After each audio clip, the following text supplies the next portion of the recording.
নয়। লনের মাঝখান দিয়ে ছুটে এসে লাফিয়ে লাফিয়ে সিঁড়ি বেয়ে বারান্দায় উঠল রবিন আর মুসা। এলিজা, কিশোরকে বললেন কলিগ। অন্য দুজনের চেয়ে ধীরে চলেছেন তারা। পুলের পাশে দাঁড়িয়ে রয়েছে এলিজা ওয়াগনার, পরনে বেডিং স্যুট, পা খালি, বড় একটা তোয়ালে আঁকড়ে ধরে চেঁচিয়ে চলেছে। এলিজা, থামো থামো, চিৎকার করে বললেন মিসেস রোজারিও। তাকিয়ে আছে কিশোর।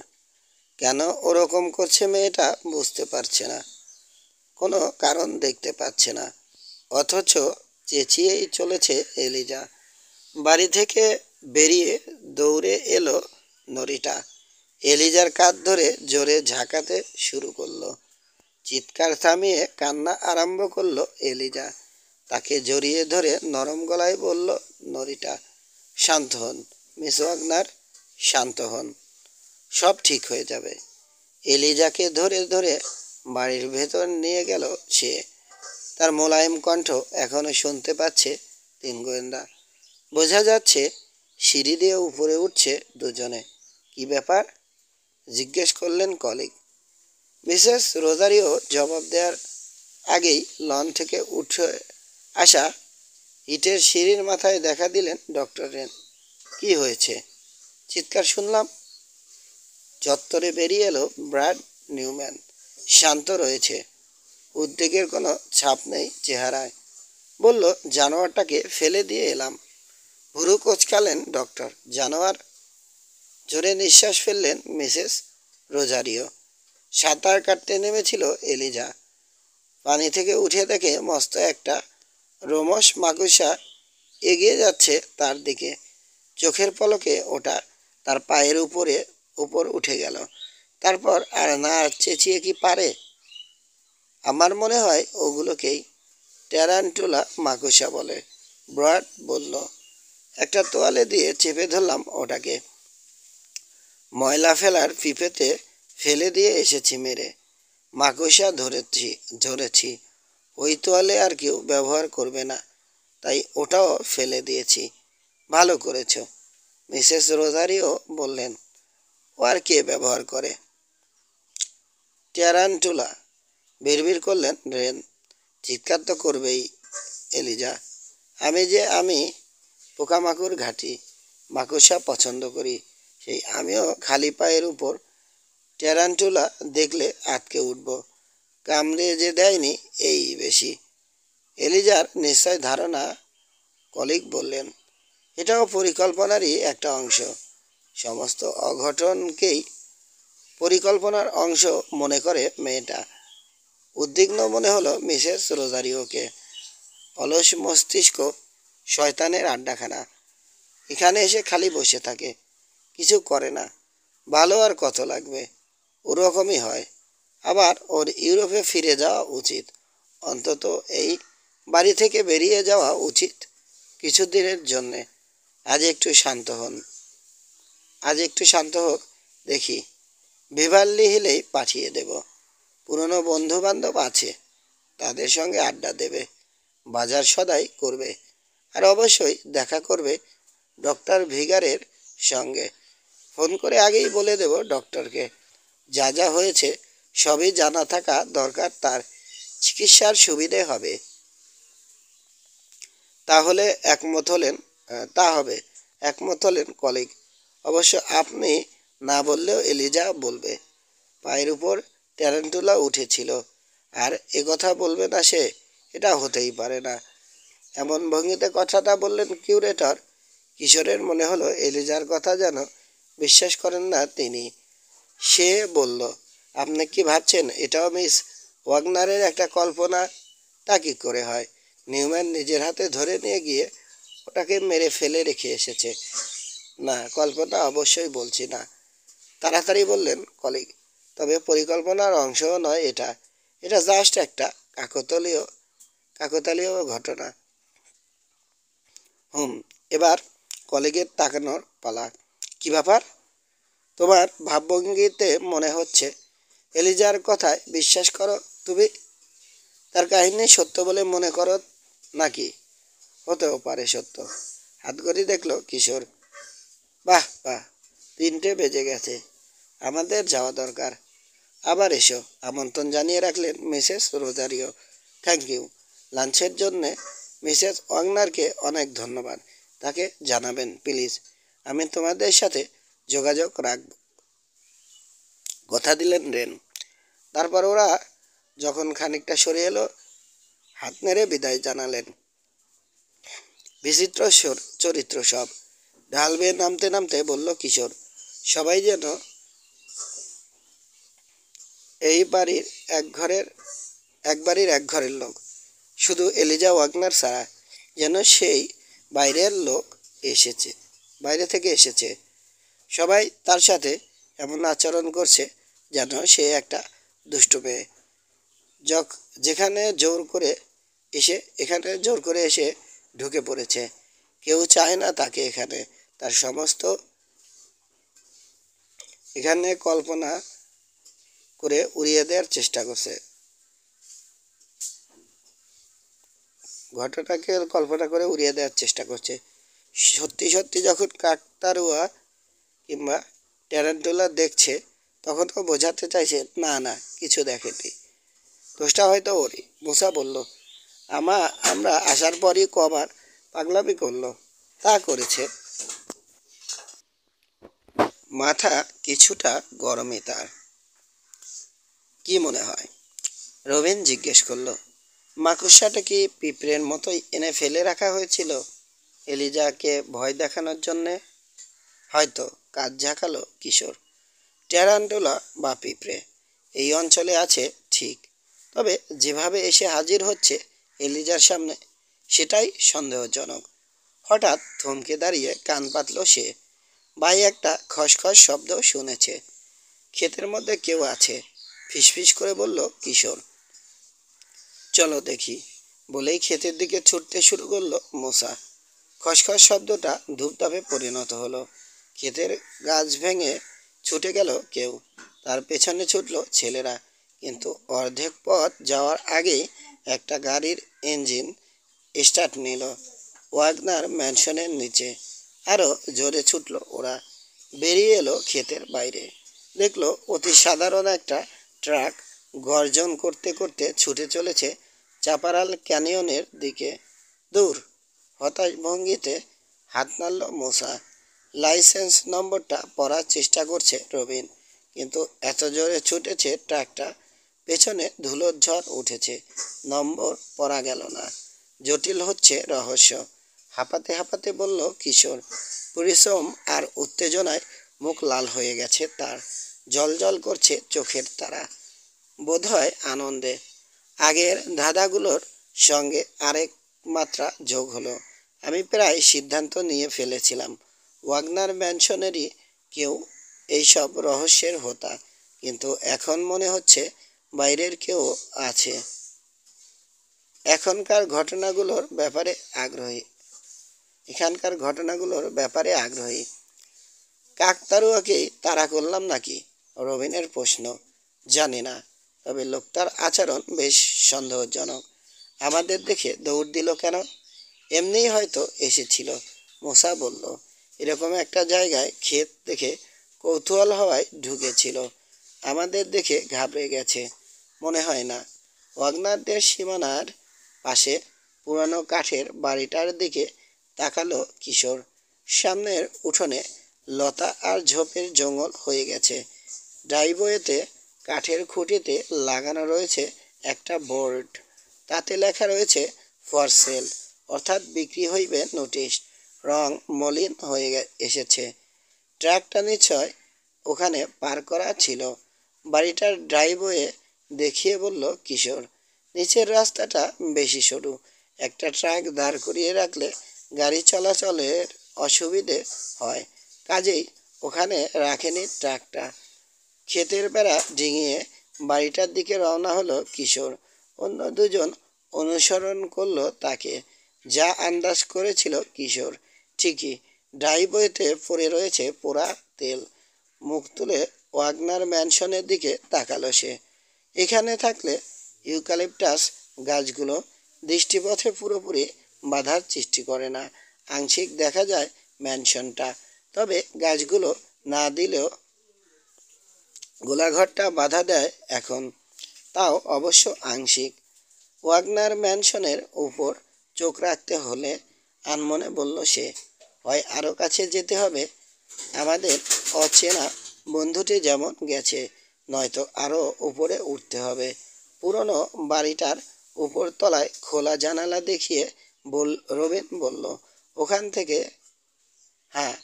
ঘরে ঢোকার পথ খুঁজতে লাগলো ওরা, পেয়েও গেল। দেখলো পেছনের দরজায় তালা নেই। পা টিপে টিপে ঘরে ঢুকে পড়ল তিনজনেই। নিচতলার শূন্য ঘরগুলোতে আলো কম, দেখার কিছু নেই। সিঁড়িতে পা রাখতেই ক্যাচ ক্যাচ করে প্রতিবাদ জানালো ওটা, কিন্তু পরোয়া করলো না ওরা। দোতলায় উঠতে শুরু করলো। হালকা পায়ের শব্দ শোনা গেল আচমকা। চিকচিক করে ছোটাছুটি শুরু করলো কি যেন। ভীষণ চমকে গেল মোচা। ঝট করে মাথা ঘুরে গেল শব্দ যেদিক থেকে এসেছে। জোরে একটা নিঃশ্বাস ফেলে ঢিল করলো শরীর। ওহ, ইঁদুর! তবে চাউ শান্ত হলো না তার।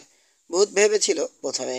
পুরনো সিঁড়ি ভেঙে পড়ার ভয় না করে দৌড়দার করে উঠে গেল উপরে, যেন ওই শব্দতেই ভয় দেখিয়ে তাড়াতে চাইল বাড়িতে যদি অনাকাঙ্ক্ষিত কিছু থেকে থাকে তাদের। দোতলায় পেছনের একটা ঘরে বড় চওড়া জানালা দেখা গেল, কাচ নেই। এখান থেকে খুব ভালো মতোই দেখা যায় ওয়াগনার ম্যানশন। জানালার কাছে দাঁড়িয়ে মোছা বলল, পেছনের জানালা, পাশের কয়েকটা জানালা, লনার চত্বরের একটা অংশ দেখতে পাচ্ছি, এবং এই জিনিসটাই কেউ একজন দেখছিল। মেঝেতে কয়েকটা পোড়া সিগারেটের টুকরো দেখালো সে। রহস্যময় একজন দর্শক। নিচের ঠোঁটে চিমটি কাটল কিশোর। ট্যারান্টুলা দেখে এলিজা ওয়াগনারকে কি ভয় পেতে দেখেছে সে? তারপর ফিরে গেছে ওয়াগনার ম্যানশনে? নাকি ট্যারান্টুলাটা যখন এলিজাকে ভয় দেখাচ্ছে তখনই ম্যানশনে ছিল সে? জানার কোনো উপায় দেখছি না, তাই মনে হচ্ছে না। কথাটা দুঃখের সঙ্গে বলল সে, কিন্তু কণ্ঠস্বরে দুঃখের লেশমাত্র নেই তার, বরং এক ধরনের উল্লাস। সেই উল্লাস যা প্রকাশ পায় যখন কোনো জটিল ধাঁধা চ্যালেঞ্জ করে তাকে। এই মুহূর্তে বেশ কয়েকজন লোক সন্দেহের তালিকায় পড়ে, যাদের পক্ষে এলিজাকে ভয় দেখানো সম্ভব। মাঝে মাঝে বেশ ঘুরিয়ে পেঁচিয়ে কথা বলে কিশোর। সেটা ভালো লাগে না মুসার। বলল, সরাসরি কথা বলতে পারো না? যত যাই বলো, ডক্টর রেনকে সন্দেহ করা কিন্তু ঠিক হবে না। ওই ভদ্রলোক এসবে জড়িত নেই, আমি শিওর। তাছাড়া উনি আমাদের মক্কেল। হ্যাঁ, তিনি আমাদের কাজে লাগিয়েছেন বটে, তাতে কোনো সন্দেহ নেই, স্বীকার করল কিশোর। কিন্তু মক্কেলরাও অনেক সময় অপরাধের হোতা হয়। এত সব গোয়েন্দা গল্প পড়ে আশা করি এতদিনে তা নিশ্চয় জেনেছ। তাকে কেন সন্দেহের তালিকা থেকে বাদ দেব বলো? তার সম্পর্কে এমন কি জানি আমরা? শুধু তিনি নিজে যা যা বলেছেন আমাদের। আসলেই কি তিনি এন্টোমোলজিস্ট, পিঁপড়ে নিয়ে গবেষণা করেন? নাকি ওয়াগনার স্টেটে আসার অন্য উদ্দেশ্য আছে তার? আর কি উদ্দেশ্য থাকতে পারে, কি কারণ, তা এখনও জানি না। আরেকবার নিজের ঠোঁটে চিমটি কাটল কিশোর। নিজেকেই যেন প্রশ্ন করল, এলিজাকে কেন জ্বালাচ্ছে কেউ? কাউকে কি হুমকি দিয়েছে? ক্ষতি করবে বলেছে? আহত করেছে কাউকে কোনোভাবে? যাদেরকে সন্দেহ করছি তাদের সম্পর্কে আরও অনেক কিছু জানতে হবে। মিসেস রোজারিও কাকতারুয়া সাজতে পারবেন না, কারণ তিনি হারতেই পারেন না। তবে ব্রড নিউম্যান আর তার স্ত্রীর জন্য ব্যাপারটা অসম্ভব নয়। ওদের ব্যাপারে খোঁজখবর নেব আমরা। মিস্টার কলিগের ব্যাপারেও। দেখে অবশ্য মনে হয় না পোকামাকড় চুরি করা হাত আছে তার, তবে বলা যায় না কিছু। শুধু চেহারা দেখে মানুষকে বিচার করা বোকামি। ডক্টরের কথাই ধরা যাক। ক্ষেত করেছেন, ক্ষেতের বেড়ায় কাকতারুয়া দাঁড় করিয়ে দিয়েছেন পাহারা দেওয়ানোর নাম করে। তার গবেষণাগারের পিঁপড়েই নিয়ে গিয়ে ছেড়ে দেওয়া হয়েছে এলিজার বিছানায়। হতে পারে আমাদেরকে যা বলেছেন তিনি তার চেয়ে অনেক বেশি জানেন। এমনও হতে পারে রেনকে দোষী করার জন্যই অন্য কেউ করেছে কাজটা। পিঁপড়ে চুরি করে নিয়ে গিয়ে বিছানায় ছেড়েছে। সব কিছুরই একটা উদ্দেশ্য আছে এখানে। যা যা ঘটেছে, মোটিভ, সেই মোটিভটাই জানতে হবে আমাদের। আর তা জানতে হলে লোকের সম্পর্কে আরও বেশি জানতে হবে। কাল সকাল থেকেই তদন্ত শুরু করব আমরা। 10 সঙ্গে করে আনা নোটবুকে লিখে নিতে লাগলো মূসা। আগে হলে এই কাজটা করতে আসতো রবিন, কিন্তু সেই লাইব্রেরির চাকরিটা ছেড়ে দেওয়ার পর কিশোর ঠিক করেছে কারো উপর বিশেষ একটা কাজের দায়িত্ব দিয়ে রাখবে না সব সময়। তাতে অনেক অসুবিধে। সবাইকে সব কাজ করতে হবে, জানতে হবে। নইলে একজন কোনো কারণে কাজ করতে না পারলে বাকি সব আটকে যেতে পারে। এই ঝুঁকি নেওয়া ঠিক না। আর সব সময় পড়াশোনার কাজটা যে রবিনকেই করতে হবে এর কোনো মানে নেই। ওকে আজকাল সব সময় পাওয়া যায় না। মূসা লিখছে, ইউসিএল এ থেকে ব্যাচেলার্স ডিগ্রি নিয়েছেন ডক্টর হেনরি রেনহার্ড। স্ট্যানফোর্ড থেকে মাস্টার ডিগ্রি, তারপর এন্টোমোলজিতে ডক্টরেট করার জন্য ফিরে এসেছেন আবার ইউসিএল এতে। 3 বছর আগে পানামায় গিয়েছিলেন পিঁপড়ে নিয়ে গবেষণা করতে। ডিগ্রি আর কোথায় কোথায় গবেষণার কাজে গিয়েছেন সেসব ছাড়াও বইয়ের জ্যাকেটে লেখা রয়েছে তিনি অবিবাহিত। ইউসিএল এতে অ্যাসিস্ট্যান্ট প্রফেসর ছিলেন কিছুদিন। বইটা রেফারেন্স ডেস্কে ফেরত নিয়ে এলো মূসা। যা জানার জেনেছ? মেয়েটা জিজ্ঞেস করলো তাকে। নিশ্চয়, জোর করে মিথ্যে কথাটা বলল মূসা। তা জানবেই। একবার ডক্টর রেনহার্ডের কাছে কিছুদিন ক্লাস করেছিলাম। পিঁপড়ে সম্পর্কে তার অসাধারণ জ্ঞান। তখনই বুঝেছি কত কী যে জানেন। তার কাছে ক্লাস করলে পিঁপড়ের ব্যাপারে জানার আর বোধ হয় বাকি থাকে না কিছু।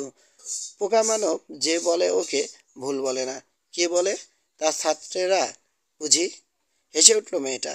তারপর কি মনে হতে সরাসরি তাকালো মূসার দিকে। তুমি তার কিছু হও নাকি? না, দিন কয়েক আগে শান্তামণিকা পর্বতের এক বাড়িতে তার সঙ্গে দেখা হয়েছে। গবেষণার কাজে ব্যস্ত। ঠিকই বলে ওরা, পোকা মানবই ঠিক। লোকের সঙ্গে মেশেনও না তেমন একটা। পোকামাকড়ের সঙ্গে যতটা মেশেন। তোমাদের সাথে যে কথা বলেছেন এটাই অবাক লাগছে আমার। তার কাজ সম্পর্কেও অনেক কথা বলেছেন। খুব ইন্টারেস্টিং মনে হয়েছে আমার কাছে। আগামী গ্রীষ্মে পিঁপড়ে নিয়ে একটা প্রজেক্ট করার কথা আছে আমার। সেজন্যই সৈনিক পিঁপড়ে নিয়ে পড়াশোনা করছি। তুমি জানো এই ক্যালিফোর্নিয়াতেই সৈনিক পিঁপড়ে আছে? জানি। ডক্টর এনের জন্য খুব সুবিধে হয়েছে। পানামায় দৌড়াতে হয় না আর। চুপ করে রইল মূসা। মেয়েটা আর কিছু বলে কিনা শোনার জন্যে অপেক্ষা করছে। বলল না। বইটা ডেস্ক থেকে তুলে নিয়ে সেলফে রেখে দিল। আবার নোটবুক পড়ায় মন দিল, যেটা পড়ছিল এতক্ষণে। রোদে বেরিয়ে এলো মূসা। পকেটে নোটবুক। অভিনয় ভালোই করে এসেছে, সেজন্যে খুশি। আবার একই সঙ্গে নিরাশও হয়েছে, কারণ ডক্টর রেনের ব্যাপারে নতুন কিছুই জানতে পারেনি। শুধু নিশ্চিত হতে পেরেছে লোকটা আসলেই নকল টকল নয়। তিনি ইউসিএল তে অ্যাসিস্ট্যান্ট প্রফেসর ছিলেন, এটা ঠিক। সৈনিক পিঁপড়ের উপর 2টো বইও লিখেছেন। জ্যাকেটের ছবি প্রমাণ করে দিয়েছে তিনি আসল লোক। মূসা যখন এসব কথা ভাবছে, কিশোর তখন বেভারলি হিল এর ডোহেনি ড্রাইভ থেকে দ্রুত নেমে আসছে। সেদিন সকালে এলিজা ওয়াগনারকে জিজ্ঞেস করে জেনে নিয়েছে নতুন লোক রাখার দরকার হলে কোন অ্যাপয়েন্টমেন্ট এজেন্সির সাহায্য নেন মিসেস রোজারিও। সম্ভবত ম্যাকমিলান কোম্পানি। জবাব দিয়েছে এলিজা। খুব বিশ্বস্ত। আমার মা পছন্দ করত ওদের। মিসেস রোজারিও হয়তো ওদেরকেই ফোন করে লোকের দরকার হলে। জিজ্ঞেস করলো। না না প্লিজ, অনুরোধ করেছে কিশোর। আমার তদন্তের ব্যাপারে কোনো কথাই তাকে বলবেন না। তারপর তার সবচেয়ে ভালো পোশাকটা পরে বেরিয়ে পড়েছে সে। বাসে করে চলে এসেছে রিভারলি হিলে। ডোহেনির ছোট একটা বিজনেস বিল্ডিংয়ের 3 তলায় চমৎকার আসবাবপত্রে সাজানো দুটো ঘর নিয়ে ম্যাকমিলান কোম্পানির অফিস। বাইরের ঘরটায় বসা এক মহিলা, নীলচে সাদা চুল আর টকটকে লাল চামড়া। কিশোরকে দেখে জিজ্ঞেস করলো, বলো। আমার নাম কিশোর পাশা, কাজ খুঁজছি। আর কিন্তু আমি জানি আমার বয়স কম, তাড়াতাড়ি বলল কিশোর, কিন্তু বুদ্ধি টুদ্ধি ভালোই আছে আমার, অন্তত আমি তাই মনে করি। আর খুব পরিশ্রম করতে পারি, যত বড় বাড়িই হোক ঠিক সামলাতে পারবো, জিনিসপত্র পরিষ্কার রাখতে পারবো, কিছু কিছু জিনিস মেরামতও করতে পারবো, কুকুর থাকলে বেড়াতে নিয়ে যেতে পারবো। হাসলো মহিলা। বাহ, তাই নাকি? তোমার বয়সী একটা ছেলের এতগুলো গুণ থাকাটা খুবই ভালো, কিন্তু বড় বাড়ির লোকেরা বয়স্ক চাকর খোঁজে। খবরের কাগজে গিয়ে চেষ্টা করে দেখো না কেন, কিংবা মার্কেটগুলোতে গিয়েও খোঁজ নিতে পারো। মাঝে মাঝেই বক্স বয় চায় ওরা। চোখে মুখে হতাশা ফুটিয়ে তুলল কিশোর। আরও ভালো কাজ আশা করেছিলাম আমি। নিউম্যান আপনার কথা বলল আপনি নাকি জুটিয়ে দিতে পারবেন। নিউম্যান? ওই যে ওয়াগনার এস্টেটে কাজ করে। চেয়ার ঘুরিয়ে বসলো মহিলা। ফাইলিং ক্যাবিনেটের ড্রয়ার খুলে একটা ফোল্ডার বের করলো, পাতা উল্টে এক জায়গায় থেমে হাসলো। হ্যাঁ, এই যে নিউম্যান, লর্ড হ্যারিগানের লোক। হ্যাঁ, ব্রড আর তার স্ত্রীকে আমরাই কাজ দিয়েছি ওয়াগনারদের ওখানে, মিসেস রোজারিওর কাছে। ভালো লোক, রেফারেন্স নিয়ে এসেছি আমি। কিশোর বলল। নিউম্যান বলল, আপনারা নাকি রেফারেন্স চান? হ্যাঁ, চাই। বিশ্বস্ত লোক পাঠাতে না পারলে এই ব্যবসায় বেশি দিন টিকতে পারতাম না। এই নিউম্যানের ব্যাপারটাই ধরো, সব রকম জেনে শুনে তারপর কাজ দিয়েছি। এমনকি লন্ডনে তার আগের মালিকের ওখানেও টেলিগ্রাম করেছিলাম। লর্ড হ্যারিকান যখন জবাব পাঠালেন ব্রড নিউম্যান আর তার স্ত্রী খুব ভালো বাবুর্চি, তখনই শুধু ওয়াগনারদের ওখানে চাকরি দিলাম। তোমার বেলায় অবশ্য রেফারেন্স দিয়েও লাভ হবে না। আসলে এই বয়সী ছেলেদের চাকরি আমরা দিই না, সেরকম ব্যবস্থা নেই। তাই আমার অবাকই লাগছে, নিউম্যান তোমাকে এখানে আসতে বলল কিভাবে? ও তো জানে। আসলে ওভাবে বলেনি। যখন শুনলাম তাকে আপনারাই চাকরি দিয়েছেন, আমি ভাবলাম যাই, চেষ্টা করে দেখি। তাই বলো, কয়েক বছর পর এসে দেখা করো আমাদের সঙ্গে, তখন ভালো কিছু একটা জুটিয়ে দিতে পারবো আশা করি। মহিলাকে ধন্যবাদ জানিয়ে খুব যেন নিরাশ হয়েছে এমন ভঙ্গি করে অফিস থেকে বেরিয়ে এলো কিশোর। নিউম্যানের ব্যাপারটা নিয়ে ভাবছে। একজন ইংরেজ লর্ডের রেফারেন্স নিয়ে যখন এসেছে, লোকটা খারাপ হতে পারে না। এরকম একজন লোক কাকতাড়ুয়া সেজে লোকের বিছানায় পিঁপড়ে ছেড়ে দিবে, এটা আর বিশ্বাস করা যাচ্ছে না। পশ্চিমে যাওয়া পশ্চিমে যাওয়ার বাসে চড়ে কিশোর যখন রকি বিচে ফিরে চলেছে, রবিন তখন আরও খুবই ব্যস্ত। রওনা দিয়েছিল একই সাথে। পথে কিশোর নেমে যায়। সে চলে আসে গ্রাহাম আর্ট ইনস্টিটিউটের বিশাল বর্গাকার বাড়িটার কাছে। শিল্পকলা, ছবি আঁকা এসব শেখানো হয় এখানে। বেশ কিছু বড় বড় শিল্পী পাশ করে বেরিয়েছে এখান থেকে। সামনে চওড়া সিঁড়ি বেয়ে উপরে উঠে রবিন ভারী ব্রোঞ্জের তৈরি দরজাটা ঠেলে ঢুকেছে ভেতরে। লম্বা চওড়া একটা হল ঘর, দুপাশেই অনেক দরজা। গন্ধটা মসফি হাউজের কথা মনে করিয়ে দিল তাকে। তেল রঙের গন্ধ। কাকে খুঁজছো? নীল জিন্সের প্যান্ট পরা এক তরুণ জিজ্ঞেস করলো। পাশের একটা ঘর থেকে বেরিয়েছে হাতে ছোট একটা মই। আমি আমার খালাতো ভাইকে খুঁজছি। কথা আটকে যাচ্ছে রবিনের। ধমক লাগালো নিজেকে মনে মনে। কিশোর হলে তোতলা তোতলাতো না, কিংবা দ্বিধা করতো না, এমনভাবে বলতো যেন সত্যি কথাই বলছে। লম্বা করে দম নিল সে। কাঁধ ছড়িয়ে দিয়ে একটা বিশেষ ভঙ্গি করলো। আমার খালাতো ভাই এখানে কাজ শিখছিল। তার ঠিকানা জানি না। এখন কোথায় থাকে জানার জন্যেই স্কুলে চলে এলাম ঠিকানা জোগাড় করতে। ভাবলাম নিশ্চয় এখানে লেখা আছে। হ্যাঁ, হয়েছে। নিজের পিঠ চাপড়ালো রবিন। নিশ্চয় আছে, জবাব দিল লোকটা। বেরিয়ে যাওয়ার পরও কে কোথায় আছে খোঁজ রাখার চেষ্টা করে। ইনস্টিটিউট 3 তলায় চলে যাও। সামনের দিকে রয়েছে অ্যাডমিনিস্ট্রেশন অফিস, জিজ্ঞেস করলেই দেখিয়ে দেবে। লোকটাকে ধন্যবাদ জানিয়ে হলের শেষ প্রান্তে সিঁড়ির দিকে চলল রবিন। সিঁড়ি বেয়ে উঠে এলো 3 তলায়। কাউকে জিজ্ঞেস করতে হলো না, পেয়ে গেল অফিসটা। কাছের দেয়াল ঘেরা অনেকগুলো ছোট ছোট কেবিন, সবগুলোই খালি একটা বাদে। ওখানে কাজ করছেন দাড়িওয়ালা একজন লোক, একটা কার্ড ফাইল ঘাঁটছেন। রবিনকে কাছে আসতে জিজ্ঞেস করলেন, কি চাই? আমার খালাতো ভাই এখানকার ছাত্র ছিল, তার নাম স্টিভেন্স কলিগ।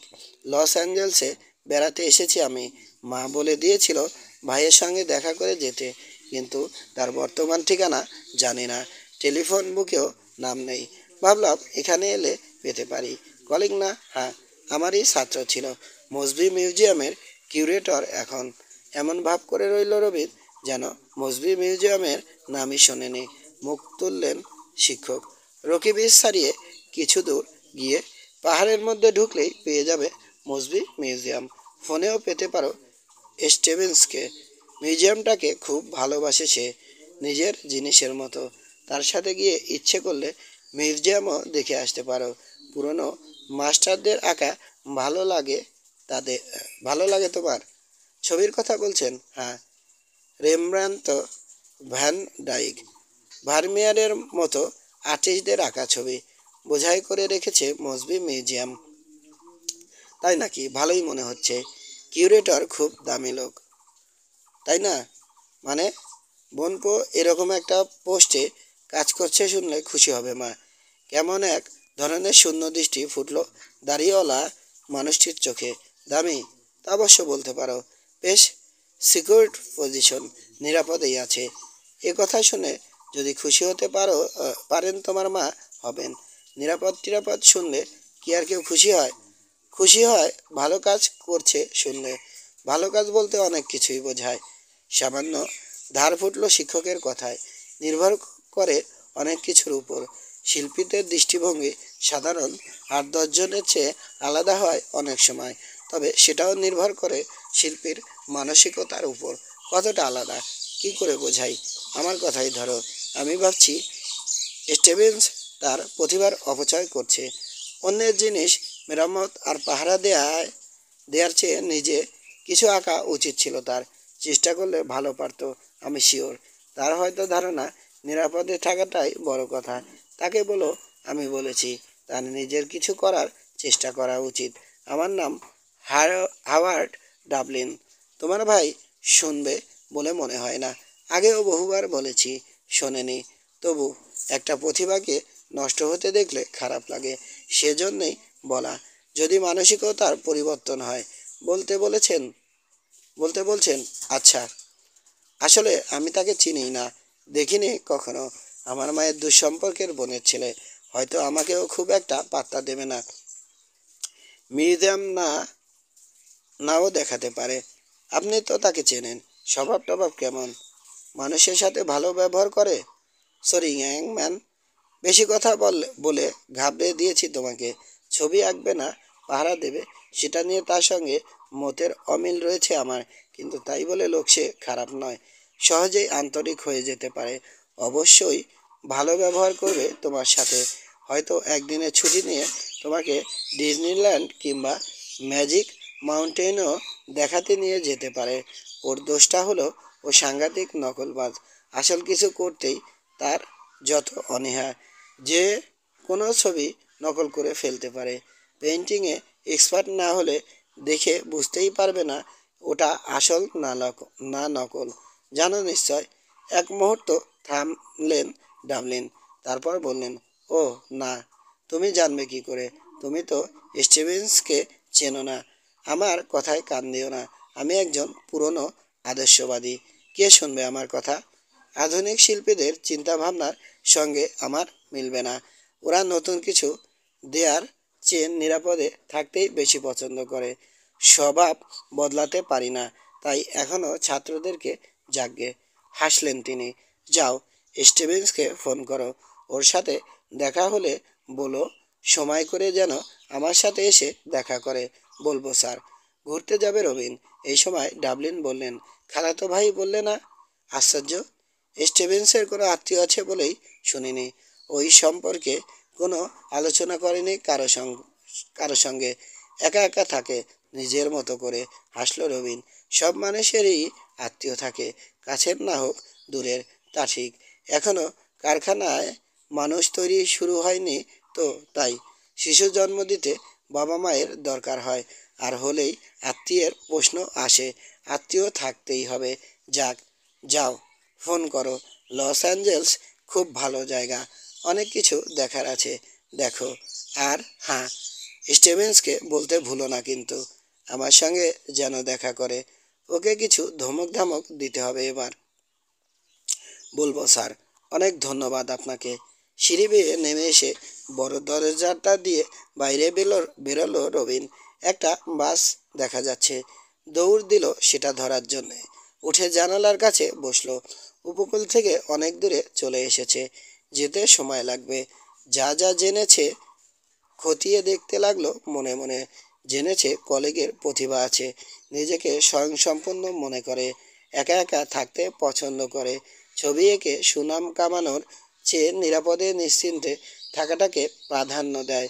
লোকটাকে দেখে যা মনে হয়েছে, অন্যের মুখে তার স্বভাব চরিত্রের কথা শুনে আলাদা করে কিছু ভাবতে পারছে না সে।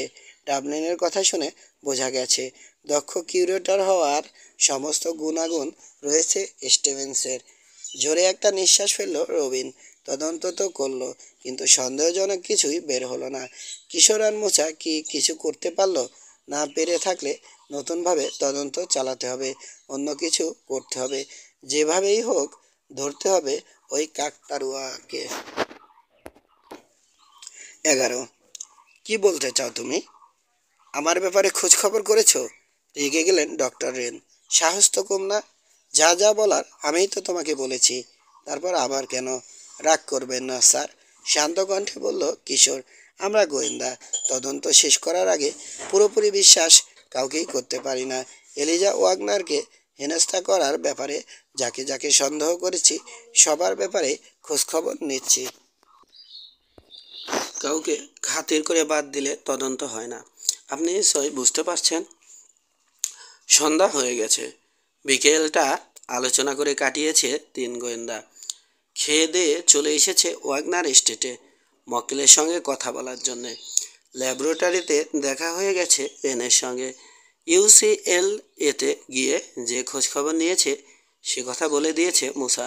তাতেই ডক্টরের রাগ। আপনার কেমন লাগছে বুঝতে পারছি স্যার, আবার বলল কিশোর। নিশ্চয়ই একমত হবেন আমাদের সাথে। অপরাধ তদন্তের সময় কাউকে খাতির করলে ফল ভালো হয় না।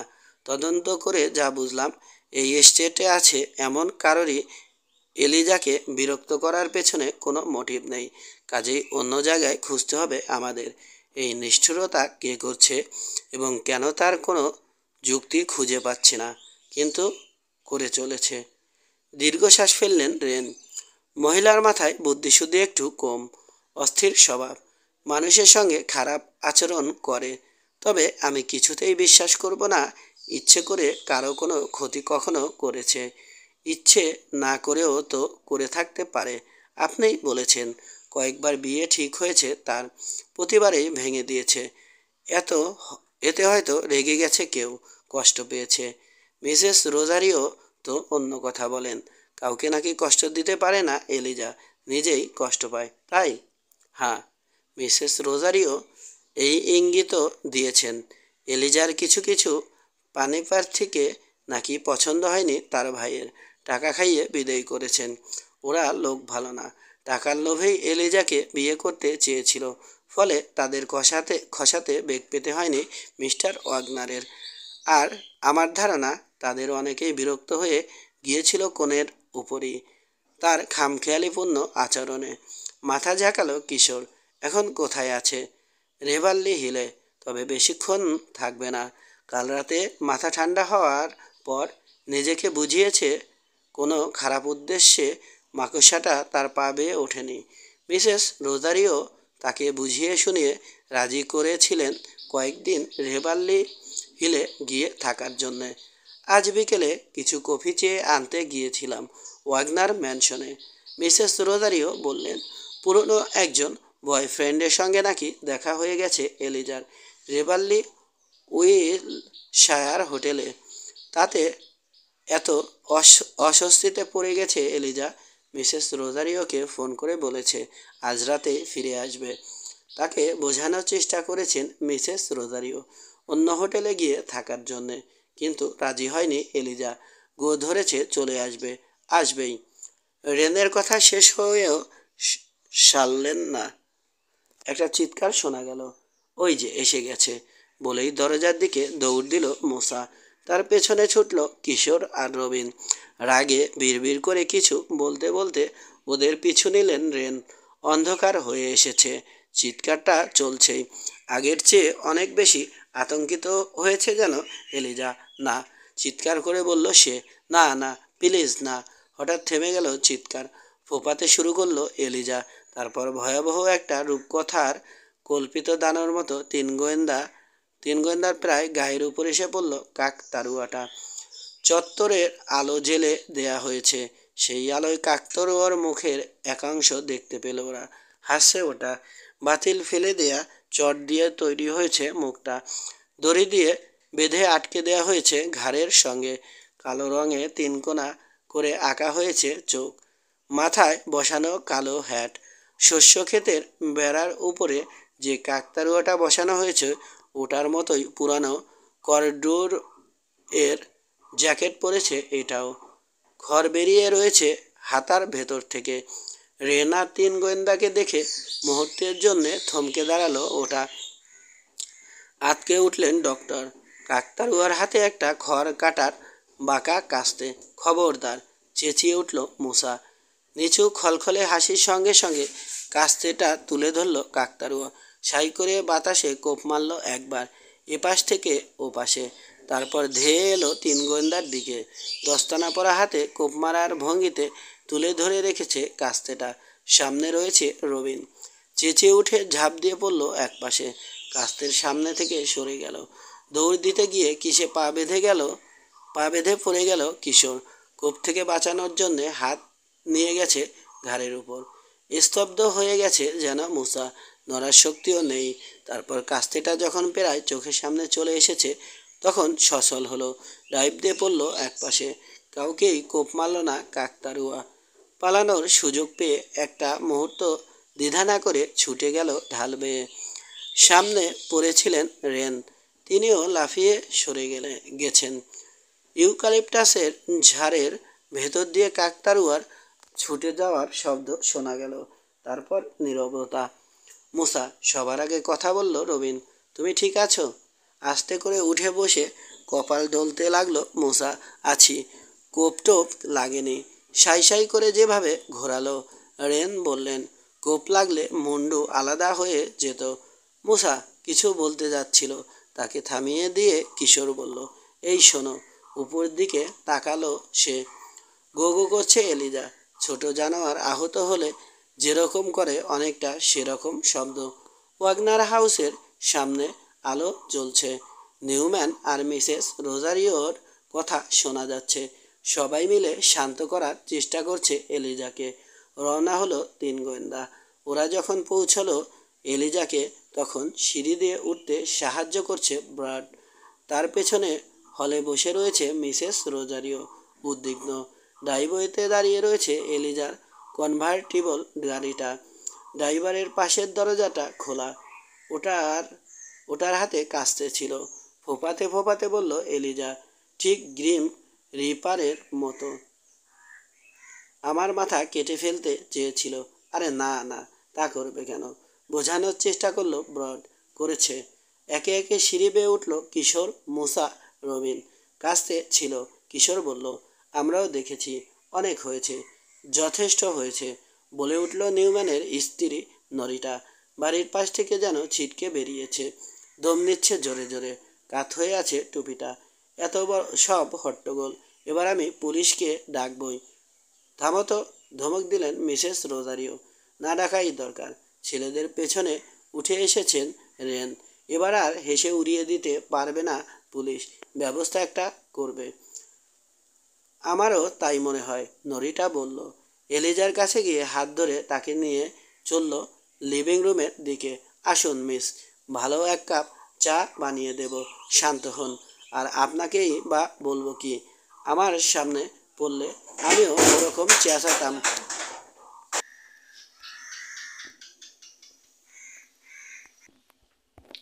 জানালা থেকে দেখেছি, তাতেই যেরকম ভয় লাগলো, ভূতের মতো চেহারা, হাতে কাস্তে। আরে বাপ রে বাপ! রাস্তায় গাড়ির টায়ার ঘষার শব্দ হলো। ফিরে তাকিয়ে কিশোর দেখলো হেডলাইট। মসবি মিউজিয়ামের ড্রাইভওয়েতে থামলো গাড়িটা। হেডলাইট নিভল। বেরিয়ে এলো একজন লোক। হেঁটে রাস্তা পার হয়ে এগিয়ে আসতে লাগলো। কাছে এলে চেনা গেল স্টিভেন্স কলিগ। কী ব্যাপার? জিজ্ঞেস করলেন কিউরেটর। কি হয়েছে? আবার কাকতাড়ুয়াটাকে দেখা গেছে স্যার। দরজার কাছে গিয়ে বলল ব্র্যাড। ড্রাইভওয়েতে দাঁড়িয়েছিল। এই সময় গাড়ি নিয়ে ঢুকলেন মিস এলিজা। ও, এমন করে ও বললেন যেন বানিয়ে বলেছেন এলিজা। রেগে গেলেন রেন। টাক চকচক করছে, জ্বলে উঠেছে চোখ। অতি বুদ্ধিমান অতিকায় একটা পিঁপড়ের মতোই লাগছে এখন তাকে। মুসার মনে হলো আমরাও দেখেছি ভয়ঙ্কর চেহারা। বাতাসে যেরকম কোপাকুপি করলো কাস্তে দিয়ে, অল্পের জন্যে বেঁচেছি আমরা সবাই। দূরে সাইরেন শোনা গেল। পাহাড়ি পথ ধরে ছুটে আসছে গাড়ি। ওই যে পুলিশ আসছে, নরিটা বলল। ভাবলাম আসবে না। অফিসারের কথা শুনে তো খুব একটা গুরুত্ব দিল বলে মনে হলো না। বিশ্বাসই করেনি হয়তো। নিশ্চয় চিফ ফ্লেসারও আছেন ওদের সঙ্গে। গম্ভীর হয়ে গেছে কিশোর। নইলে আসতো না। আমাদের দেখে আবার কি বলেন কে জানে।